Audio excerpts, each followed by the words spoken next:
Hello, hello. Welcome to Tech Ascent, the podcast where we dive into the trends, strategies, and success stories that are reshaping the tech landscape as we know it today. I'm your host, Oliver Clingain. I'm also the founder of Ascension, the premier biz development partner within tech.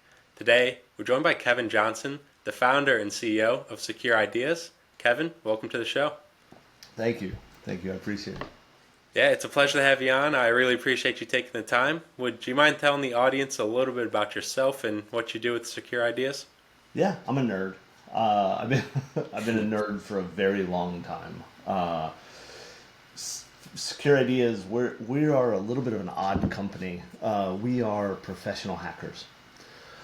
Companies hire us. We break in. We steal stuff. We give it back, and then we show them how we did that so that they can fix those problems. Right. So Interesting. it is definitely uh, an odd job.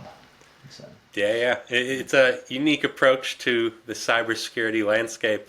When you were starting the company, what made you want to go down this route as opposed to I the standard well will yeah. protect you? So like I said, I've been a nerd my whole life. I've been involved in IT at some level or another since 1991, Hmm. and I started by writing code to help run the power grid and run bulletin board systems for the old people in the audience. Um, and then I just did administration development, depending what the job was. And almost 20 years ago, probably 20 years ago now, no, longer than that, I'm old, started getting involved in security professionally. Anything from incident response and forensics to monitoring networks and figuring out what to do. I released a few open source projects and ran some things like that. One of the biggest one that people might know is Base, which was a web front end for Snort, which was an intrusion detection, or is an intrusion detection system. Joined a consulting firm, worked there for a few years, left there to go work at the bank. And when I left, I started Secure Ideas as like helping my previous employer transition until they found somebody. But it wasn't actually a plan to have a business. It just kind of fell into, okay, hey, this works. It's now Hmm. been almost 15 years. We have 31 employees, and honestly, I'm really not clear how I ended up where I am today, and so it should concern me that I don't know. Like, I've accidentally succeeded. Yeah, that's the name of the game with entrepreneurship. You just keep putting one foot in front of the other, and hopefully, when you look up, things are all right. Yeah, yeah, that's the goal, right? Hmm. And so you started Secure Ideas about 15 years ago, and entered the cybersecurity space about 20. Flash forward to 2025. How has the landscape in the cybersecurity space shifted since when you first got into it? Well, I have to explain it less. I think is really what it is. When I first got started, talking to an organization about penetration testing or ethical hacking or red teaming or whatever you want to call it, right? Um, Back then you had to explain to people why that was a thing. Nowadays, with all the regulations and the contractual requirements that require penetration testing by a third party, it's less explaining what it is and more explaining why we're good at it. So, Hmm. um, the other big change is that nowadays people understand that we're actually trying to understand risk, right? We're not. This is not a job. As cool as it is, and as much fun as it is to say, well, we broke into a bank and we got into the vault or whatever, right? Because we do physical pen testing as well as network and applications and all that kind of stuff. As cool as that is to say, um, the reality is people don't hire us to hack them. They hire us to get an understanding of what their risks actually are, give them an understanding of how they should focus their resources. And so what I see nowadays is the better firms, obviously I think Security is one of them, but I'm biased, right? Um, we all start the job by finding out why the customer needs it. What are they trying to assess? Why are they assessing it? Um, what do they do? right? It's not just a matter of, hey, you didn't patch this, you didn't patch that. That's a vuln scan. And so really it's a balance between understanding technology and understanding business is what I would say is the big difference. Yeah, and it sounds like there's a element of prospect education there as well. And There used to be much more where, right, companies would come to us, or we would go to them, right, and it would be like, okay, why do I want this? Well, because it's awesome, right? Like everybody would want one, right? Nowadays that's less. There are still some organizations that are, and it's funny to me. You'll hear a company say, well, nobody would attack us. We don't have anything important. And my answer to anybody who says their company doesn't have anything important is to ask them why they're in business then. Like if your business has nothing important, then you really don't have a purpose to exist. And then talking to this one guy, and he was a lawn care guy, and I'm not making fun of lawn care guys. I'm just this is the example. And the guy was like, Kevin, I don't need your services. I'm like, oh yeah, it's cool, but one, you called me, and two, because we don't do any outbound. All of our lead gen is inbound. People reach out to us. But I said, you called me, but you can't not have anything important and be in business. And he's like, look, I mow lawns. That's how he phrased it. Like, I mow lawns. I'm like, oh yeah, you do more than mow lawns, but okay. And it's like, okay, well, how do you collect credit cards? Oh, I do that. Okay, well, they're PCI. You have employees, right? Yeah. Do you have their information? Yes. Okay, so you have sensitive information. Like, and we started going through this stuff, and bluntly, the guy actually, the end result was, I wasn't the right service for him, and mainly because for him, he had basically outsourced all of his IT. Everything was handled by somebody else. It wasn't done by him at all, right? And I pointed him in the right direction and said, look, go talk to the people who do your stuff and find out what they're doing, right? Because they have it. But it was funny to me because he started the conversation with, I have nothing sensitive.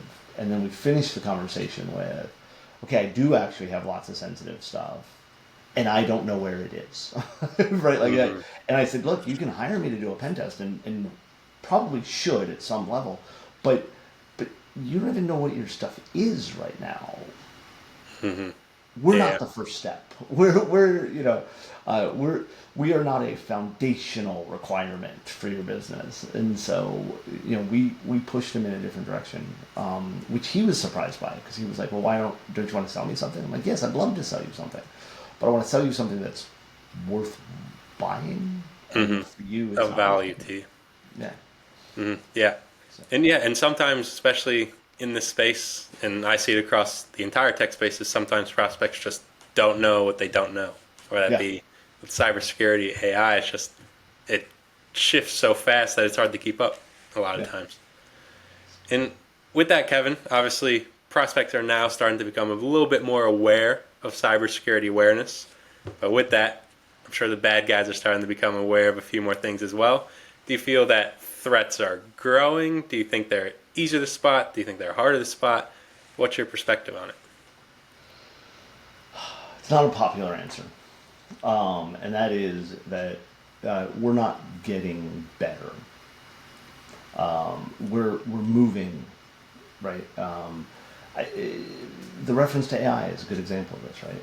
I have how many articles do you read today about the deep fakes that are social engineering, or the North Koreans that are getting jobs, pretending to be somebody else, using AI and all this kind of stuff, and yet I still find Windows XP running systems today, right?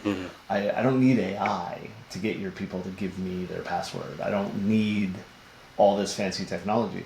The reality is the attackers are attacking everybody. They're changing their attacks some, but the vast majority of attacks are still somebody makes a mistake somewhere, and they don't set up something right, or they click the wrong thing, or they do the wrong thing. It's for the most part a people problem. right? And I don't mean, because a lot of security people are like, well, users are stupid. And I'm like, no, that's not what I'm saying. Because everybody's a user, right? I'm a nerd, but I'm also a user of this computer. I'm a user of this network. I'm a user of these applications. I'd like to believe I'm a more aware user, but the reality is that we're not doing basic security hygiene. Just plain and simple. The people aren't configuring things correctly. People aren't, but we focus on things like how many times do you change your password because your company requires you to, or your bank requires you to change your password, or whatever, right? But we don't push multi-factor authentication. We tell people to take user awareness training that tells them not to click things. They do this every year, right? The majority of companies out there do this. And how do they deliver that training? An email that has a link in it that they click on to go to a training to tell them not to click on links, right? Like, we just aren't improving things. There's areas that we've improved. There's things we've done better, right? But for the most part, and bluntly, I think that's because security doesn't make companies money. Nobody is in business to be secure, right? They are in business to do what they're in business for. Security just is a cost that might help them, right? I know of a large number of companies that part of their decision making on how to buy something is after an evaluation of the security of the system they're purchasing or the service they're buying, right? So it helps, but their business isn't to be secure. So yeah, we just need to focus better on what actually moves the needle, in my opinion. Yeah, and if you could give a quick 101 to maybe any executives out there that aren't prioritizing cybersecurity, what do you think some of those top things would be? I'm sorry, say that again. It broke up a little bit. No, you're good. If there was any founders or executives listening out there right now, you could give them a quick cybersecurity 101 if maybe they aren't prioritizing cybersecurity just yet. Give them a high-level overview, maybe one or two tips you think would be useful. Start here. It's really simple. Turn on multi-factor authentication everywhere you can. If you're using a system like your email and you don't have multi-factor authentication on, go home. Just plain and simple, stop, right? Turn on MFA everywhere. Second one, use a password safe. Bitwarden, LastPass, one of those systems. I prefer Bitwarden. It's what I use. It's what my organization uses. We roll it out to all of our employees. We roll it out to their, we give them a copy for their families. Use a password safe. It enables you to have a different, unique password for every single system out there that's very complex, and you don't have to remember it, right? The third one is stop listening to vendors. Product salespeople push whatever they sell, not what you need. And I say that as a person who sells a service, right? What you need to do is stop paying attention to vendors, start paying attention to what you actually need to do, right? And if you don't know what you need to do, find a trusted advisor. Obviously, I would offer my organization as a trusted advisor, but I'm biased, right? Everybody knows somebody that understands IT and security and stuff like that. Talk to them.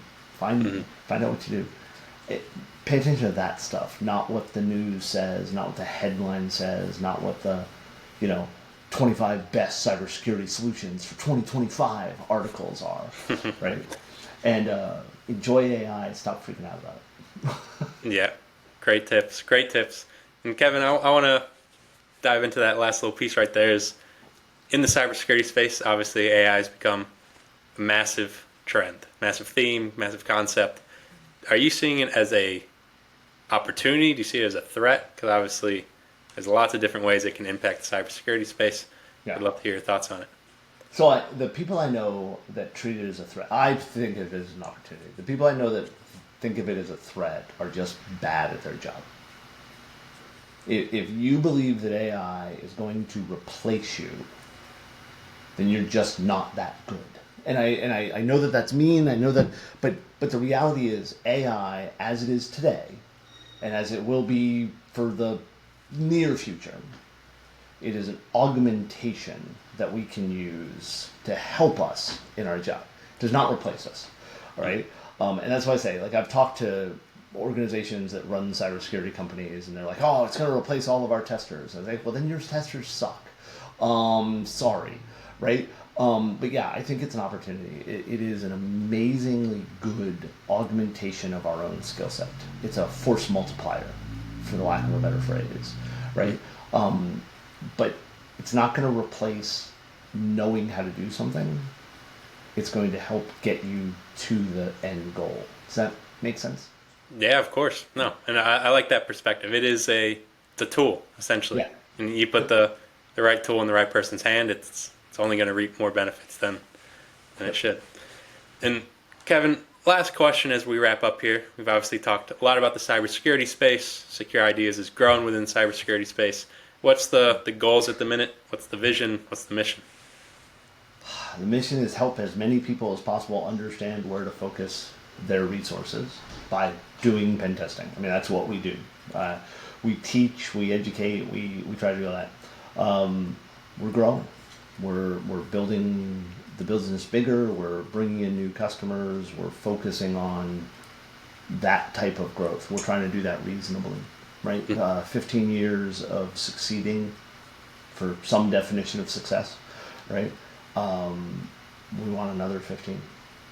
Awesome. I love to hear it. And it sounds like you've built a great foundation over the last 15 years, and you're obviously up to date with the trends to keep that rolling. So I love to hear it. Thanks, man. And Kevin, I appreciate you coming on. I'll be sure to tag your LinkedIn and Secure Ideas website down in the description below. But is there anywhere else you'd like people to come look for you on? Those are the best places. It's funny. I've been using LinkedIn for years and years and years, but never actively using it until the last couple of years, and have found that it's actually useful and helpful. So, yeah. Yeah. It's the place to be. It's the place to be. So for the people listening, like I said, I'll be sure to tag Kevin and Secure Ideas down in the description below. But for everybody tuning in, thank you for the time. And Kevin, thank you for the time as well. Thanks, man. It's been a pleasure.